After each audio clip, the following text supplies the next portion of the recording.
மாமியார் வீடு. இப்போதுதான் செய்தி வந்தது. ஆகஸ்ட் 15ஆம் தேதி அன்று அனுப்பி விடுவார்கள் என்று. சுதந்திர தினத்தன்று எனக்கு சுதந்திரம். சிறு வயதில் பார்த்த வண்ண வண்ண கொடிகள் கண் முன்னால் படப்படுத்து கொண்டிருந்தன. மாதா, தாய். நான் ஒரு தாய்தானா? இல்லாமல் என்ன? ஆனால் இல்லை. நான் ஒரு தாயாக எப்போது இல்லாமல் போய்விட்டேன். நான் ஒரு தாய்தான். 2 மகன்களை பெற்ற பிறகு யாராவது அம்மாவாக ஆகாமல் இருக்க முடியுமா?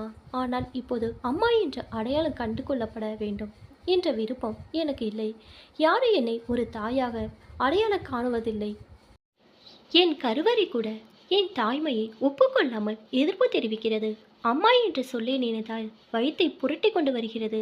சமீப காலமாக எனக்கு என் சிறு வயதை தவிர வேறு எதையும் நினைக்க தோன்றவில்லை. எஞ்சிய வாழ்க்கையிலிருந்து தப்பித்து கொண்டு எப்படியோ புள்ளை பருவத்துக்கு மனம் நழுவிக் கொண்டிருந்தது. 50 வருட வாழ்க்கையில் எனக்கு என் பிள்ளை பிரயாணத்தை தவிர நினைத்து பார்க்க எதுவும் இருக்கவில்லை. பாலியம் என்றால் ஓட்டம், விளையாட்டு, கதைகள். பெரும்பாலானவர்களுக்கு அப்படித்தான் இருக்க வேண்டும். நிறைய வேலைகளை செய்து வந்தேன். எதுவும் பாரமாக தோன்றியதில்லை. நினைவு தெரிந்த நாள் முதல் அம்மா சொன்ன வேலைகளை எல்லாம் உற்சாகத்துடன் முடித்துவிட்டு அப்பாவுடன் பள்ளிக்கு போய் கொண்டிருந்தேன். அப்பா பள்ளிக்கூட ஆசிரியர். பிழைக்க தெரியாத ஆசிரியராக இருந்தாலும் வாழ்க்கையின் இனிமையை பகிர்ந்து கொடுத்த அப்பா.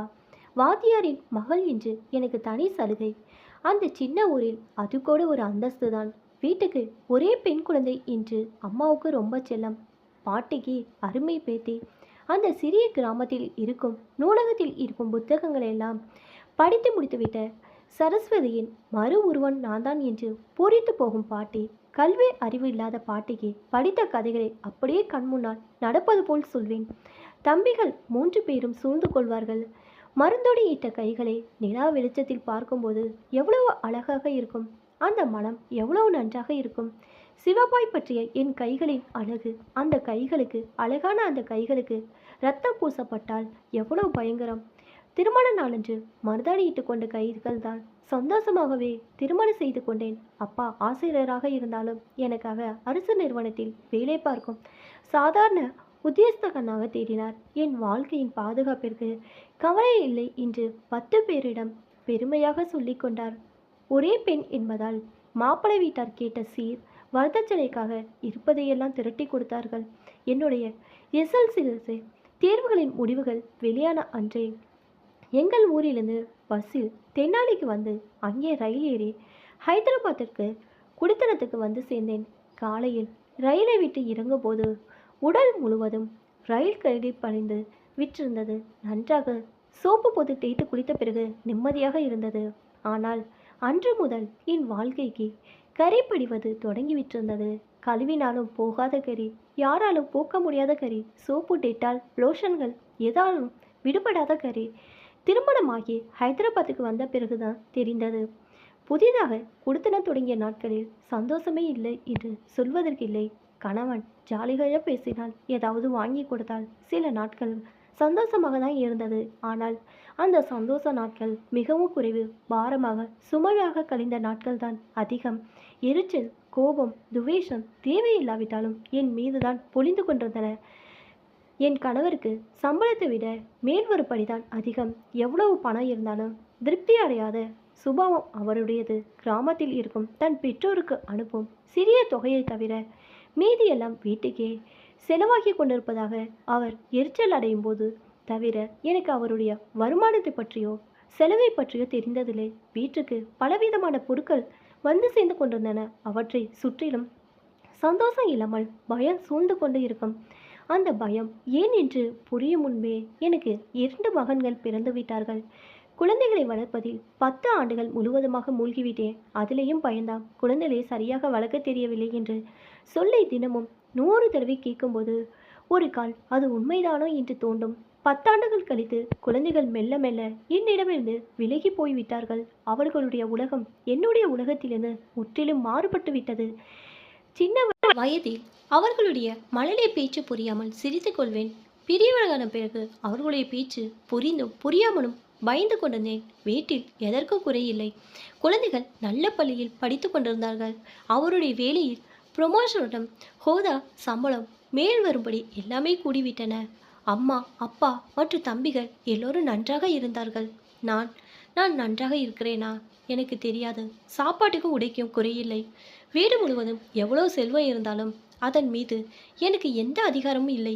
ஒரு பொருளை வாங்க வேண்டும் என்றாலும் வாங்கிய பொருளை வீட்டில் ஒரு இடத்தில் வைக்க வேண்டும் என்றாலும் எல்லாமே அவருடைய விருப்பம். பிறகு அவருடைய மகன்களின் விருப்பம். என் கையில் ஒரு 10 ரூபாய் கூட இருந்ததில்ல. எனக்கு என்ன தேவை? வீட்டுக்கு வேண்டியதை எல்லாம் வாங்கி போடும் நபர் இருக்கும்போது புத்தகங்கள் வாங்க வேண்டும் என்கிற ஆசை திருமணமான முதல் மாதத்திலே நசிந்து போய்விட்டது. அந்த வீட்டு கலாச்சாரத்தில் புத்தகங்களுக்கு இடமில்லை. வீட்டுக்கு என்ன வேணும் என்று முடிவு செய்யும் புத்திசாலித்தனம் எனக்கு இல்லை என்று திருமணமான முதல் நாள் அன்றே அவருக்கு தெரிந்துவிட்டது. சொல்ல மறந்துவிட்டேன். அவர் சொந்தமாக வீடு கட்டினார். கிரகப்பிரவேசத்திற்கு வந்த அம்மா, அப்பா, உறவினர்கள் எல்லோரும் என் அதிர்ஷ்டத்தை புகழ்ந்தார்கள். அது என்னுடைய வீடு இல்லை என்று என் ஒருத்திக்கு மட்டும்தான் தெரியும். எந்த வீடாக இருந்தாலும் எனக்கு ஒன்றுதான். அந்த வீட்டில் என்னுடைய இடம் என்னவென்று தெரிந்தது என் ஒருத்திக்கு தான்.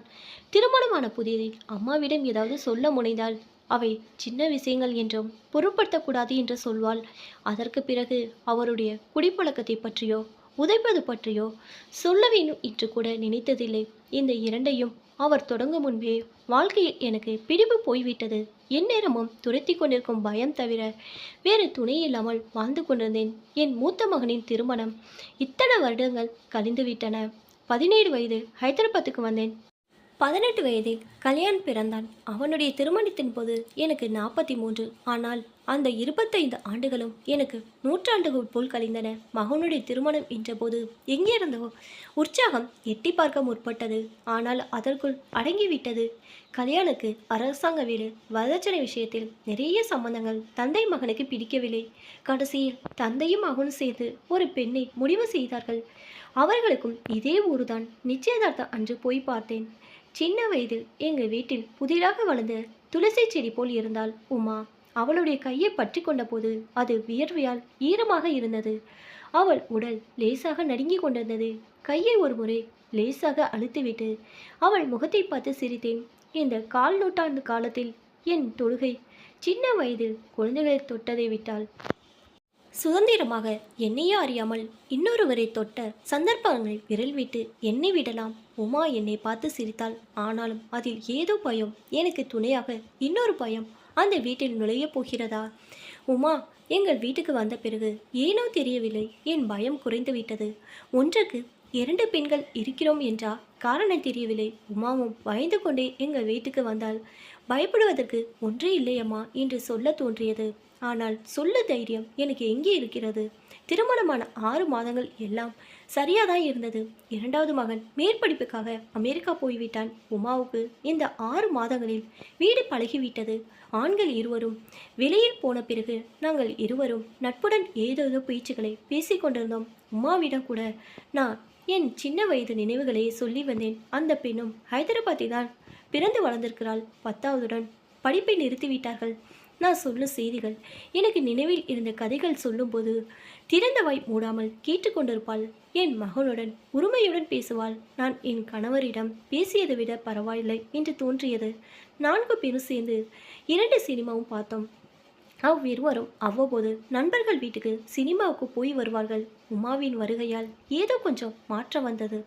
எனக்கு மருந்தாணி பிடிக்கும் என்று தெரிந்து கொண்டு மிகுந்த வரவழைத்து என் கைகளுக்கு போட்டுவிட்டாள். அந்த கைகளை அவருடைய கண்ணில் பட்டுவிடக்கூடாது என்று நான் ரொம்ப திண்டாடினேன். கடைசியில் அவர் கண்ணில் பட்டபோது அவர் என்னை பார்த்த பார்வைக்கு வெட்கத்தால் குன்றி போய்விட்டேன். ஆனாலும் சரி, அந்த அனுபவம் நன்றாக இருந்தது. எனக்கு பிடித்தமானதற்கு முரண் பிடிப்பது நன்றாக இருந்தது. நான் உயிரோடு இருப்பதற்கு அடையாளம் போல் இருந்தது. தொடக்கத்திலிருந்தே இப்படி முரண்பட்டிருந்தால் சரியாக இருந்திருக்குமோ என்று யோசித்தேன். இன்னும் 1 மாதம் போனால் உமா எங்கள் வீட்டுக்கு வந்து 1 வருடம் ஆகிவிடும் என்ற போது அந்த பெண்ணின் முகத்தில் கரும் மேகங்கள் தெரியாக படிவதை கவனித்தேன். நாட்கள் செல்ல செல்ல உமாவின் முகத்தில் பயம் அதிகரித்து கொண்டிருந்தது. ஒரு நாள் என் மகன் சாப்பிட்டு கொண்டிருக்கும்போது என் சாப்பாட்டை சாப்பிட்டு கொண்டு கொழுப்படுத்தி இருப்பதற்கு வெக்கமாக இல்லையா? எத்தனை தடவை சொல்வது? உன் அப்பனை என்னிடம் பேச சொல் என்றான். அவன் அந்த வார்த்தைகளை சொன்ன தோரணைக்கு உமாவின் கண்களில் நீர் நிறைந்துவிட்டது.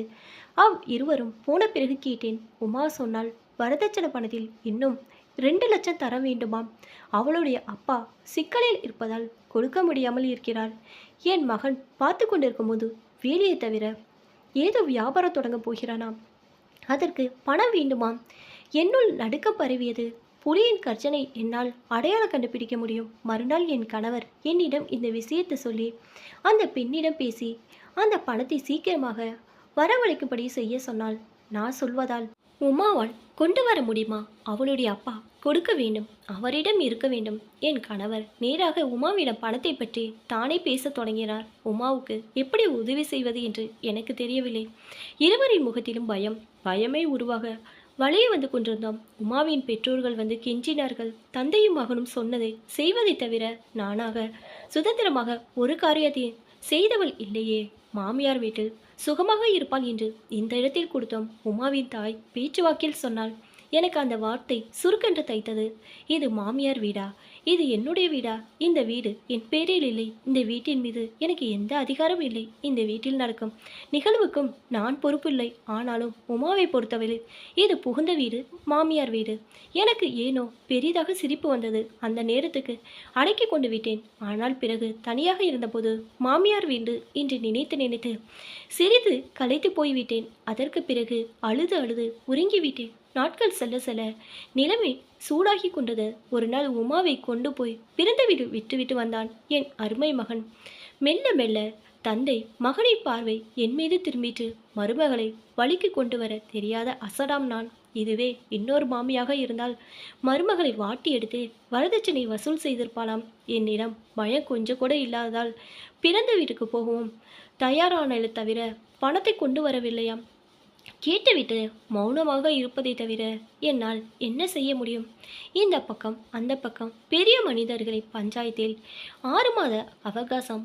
உமா மறுபடியும் மாமியார் வீட்டுக்கு வந்தாள். எதற்காக வந்தாய் உமா என்று கேட்டபோது பைத்தியக்காரி அழுதாள். அந்த பெண்ணின் கஷ்டத்தை போக்கும் சக்தி எனக்கு இருந்தால் நன்றாக இருக்கும் என்று தோன்றியது. நான் வாழ்ந்த முறையை நினைத்து பார்க்கும்போது அருவருப்பாக இருந்தது. உமாவுக்காக அதை மாற்றிக்கொள்ள வேண்டும் என்று தோன்றியது. வாயை திறக்க வேண்டும் என்று நினைத்தேன்.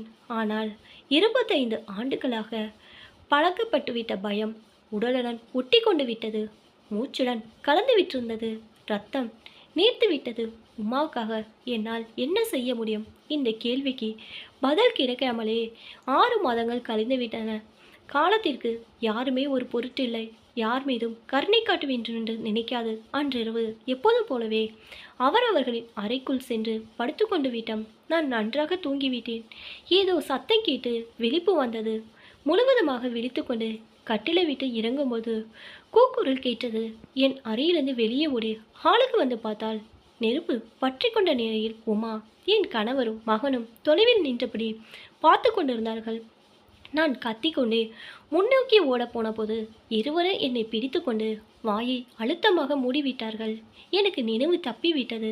மீண்டும் நினைவு திரும்பிய போது வீட்டில் உமா இல்லை. வீடு முழுவதும் கலைப்பரமாக இருந்தது. உமா எங்கே என்று பதட்டமும் துக்கமும் கலந்த குரலில் கேட்டேன். ஆஸ்பத்திரியில் இருப்பதாக சொன்னார்கள். உமாவுக்காக நெஞ்சு விடுத்து விடும்போது அழுதேன். என் அழுகை நிற்கும் முன்பே போலீசார் வந்தார்கள். அரசு செய்து ஸ்டேஷனுக்கு அழைத்து போனார்கள். ரிமாண்டில் வைத்தார்கள். உமா செத்து போய்விட்டாளாம். செத்து போகும் முன் நான் அவளை கொளுத்தி கொன்றுவிட்டதாக சொன்னாலாம். போய் எனக்கு நிச்சயமாக தெரியும். உமா அப்படி சொல்லியிருக்க மாட்டாள். நான் எவ்வளவு குரலை உயர்த்தி கத்தினாலும் கேட்பவர்கள் யார்? போலீசார். அந்த சூழ்நிலை, என் பயம், என் துக்கம், என் தனிமை, என்னை விசாரிக்க நாதி இல்லை. இறைவா, யாருக்கும் இந்த நிலைமை வரக்கூடாது என்று அழுதேன். வேண்டிக் கொண்டேன். 1-2 நாட்களுக்கு பிறகு லாயர் வந்து என்னிடம் பேசிய பிறகு எனக்கு எல்லாம் புரிந்துவிட்டது. உமா நடந்ததை அப்படியே சொல்லிவிட்டு இறந்து போயிருக்கிறாள். ஆனால் அதை மாற்றி அதில் என் பெயர் புகுத்துவதற்கு, கதையை ஜோடிப்பதற்கு நோட்டுக்கட்டுகள் கைமாறி இருந்தன. கோர்ட்டில் நான் வாயை திறக்கவில்லை. ஆமாம் என்றோ இல்லை என்றோ எதுவும் சொல்லவே இல்லை. நான் குற்றத்தை ஒப்புக்கொண்டதால் தங்கள் இருவரின் வேலையும் நிலைக்கும் என்றும், இல்லை என்றால் எல்லோரும் விஷத்தை குடித்துவிட்டு சாக வேண்டியதான் என்றும் என் மூத்த மகன் எச்சரித்து விட்டு போனான். என்னை கொன்று விடுவதாகவும் அது ஒரு பெரிய விஷயமில்லை என்றும் என் கணவர் என்னை மிரட்டிவிட்டு சென்றார். உண்மையை சொல்லி வெளியில் வந்து அந்த வீட்டுக்குள் வாழ முடியும் என்ற நம்பிக்கை எனக்கு இருந்தால்தானே வாயை திறப்புவதற்கு. எல்லோரும் என்னை ஏசினார்கள். நாடேடுகளில் என் போட்டோ போட்டார்கள். மாமியார் கொடுமைகளுக்கு பலியான மருமகள், மருமகளை எரித்து கொன்றுவிட்ட கொடும்பாவி மாமியார், மாமியார் வீட்டில் மருமகளின் படுகொலை, இப்படி நாளேடுகளில் நான் பிரபலமாகிவிட்டேன். அதையெல்லாம் பார்க்கும்போது எனக்கு ஒரே சிரிப்பு. மாமியார் வீடு, எவ்வளோ மோசமான வார்த்தை! எதற்காக இந்த வார்த்தை வழக்கத்திற்கு வந்தது? மாமனார் வீடு என்றோ கணவர் வீடு என்றோ சொல்லாமல் இருப்பது என்னை போன்றவர்களுக்குத்தானா? குற்றங்களை எல்லாம் மாமியார் மீது சுமத்துவதற்காக தானா எல்லோரும் என்னை அருவருத்தார்கள்? உறவினர்கள் யாரும் என்னை பார்க்க வரவில்லை. என்னுடைய வாசம் வீடு என்று சிறைச்சாலையிலிருந்து ஜெயில் என்ற சிறைக்கு மாறியது. ஜெயில் வாழ்க்கையில் சுகம் இல்லாவிட்டாலும் ஒரு விதமான அமைதி கிடைத்தது. என்னை போன்றவர்கள் மேலும் 4 பேர் இருந்தார்கள்.